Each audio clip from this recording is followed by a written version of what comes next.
যা মনে হচ্ছে ট্রেনটা হয়তো আজকে মিস হয়ে যাবে। ঘুম থেকে উঠতে লেট হয়ে গেছে, তাই বাড়ি থেকে বেরোতেও দেরি হয়েছে। যাক বাবা, আমাকে না নিয়ে ট্রেনটা যায়নি, জাস্ট একটুর জন্য বেঁচে গেলাম আজকে। একদম ঘড়ির কাঁটা মেপে ট্রেন আমাদের প্ল্যাটফর্ম ছাড়লো। কাল থেকে রোদের যা তেজ বেড়েছে, আমি তো জল খেয়ে পেট ভরিয়ে ফেলছি, কিন্তু তাতেও যেন তৃষ্ণা মিটছে না। যাই হোক, এই করতে করতে চলে আসলাম আমার গন্তব্য বিধাননগরে। তবে এখানেও শান্তি নেই, এখন আবার বাস খুঁজতে হবে।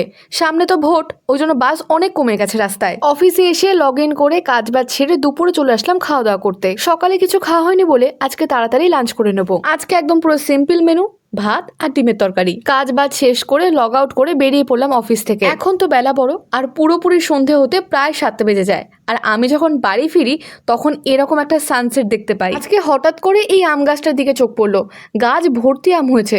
একটু ঝড় দিলেই এখানে চলে আসবো ব্যাগ নিয়ে। অফিস থেকে মেট্রো স্টেশন অনেক কাছে, তাই আমি হেঁটে হেঁটে মেট্রো স্টেশনে চলে এসেছি। এবার মেট্রো ধরে সোজা চলে যাব শিয়ালদা।